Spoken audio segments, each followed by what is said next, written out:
We don't want to leave these things up to risk because we don't have a crystal ball to know when something bad could happen. It's better to be prepared ahead of time. A healthcare power of attorney is a proactive lifetime document. And it says, if I can't handle my own medical decisions, my wife, she's going to step up. She's going to make these medical decisions for me.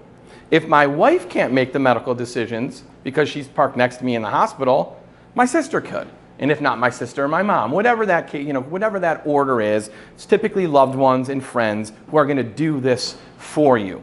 If you have a healthcare power of attorney in place, as I described, someone will be able to take care of business medically for you if you can't do it for yourself. If you don't, then your family is in a position where they're in trouble. They're going to have to go to the local county probate court.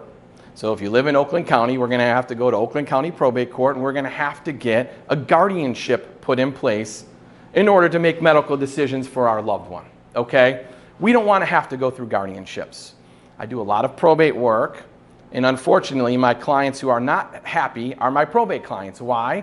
Because they weren't proactive. Now they're being reactive to their situation. They're not happy. They're dealing with judges, courts, hearings, etc. So if you have a healthcare power of attorney in place, you don't get judges and courts involved. That legal document allows those individuals to make medical decisions for you. If you do not have that in place and someone needs to do that, then we're headed to probate court. We have to get a guardianship in place. We have to go through a hearing, and you're looking at $2,000 or $3,000 in legal fees, and it's going to take every bit of 3 or 6 months to get this taken care of, okay? We don't want that. We would rather have a document in place. Let's avoid a guardianship. Great, get a healthcare power of attorney. That's exactly what that does, okay? Now, in the state, you've probably heard every term under the sun. A healthcare proxy, a patient advocate, a living will, a power of attorney, right? People throw these terms around all over the place.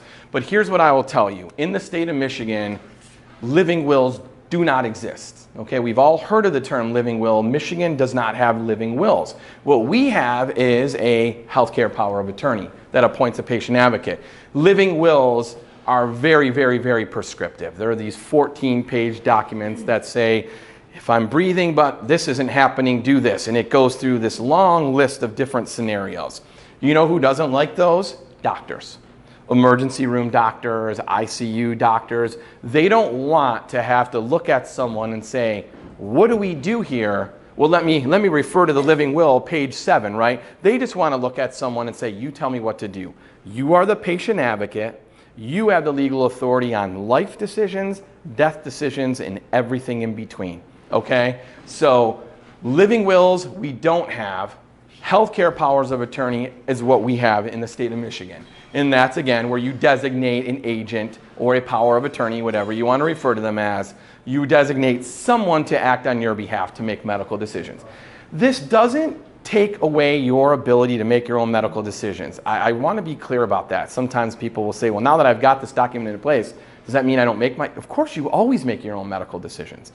It's not until you're unable to make your medical decisions. Maybe you're in a coma, or they ask your name and you say your first name's Purple Unicorn. Well, we got a problem, right? Someone's got to be able to step up and take care of business. Okay.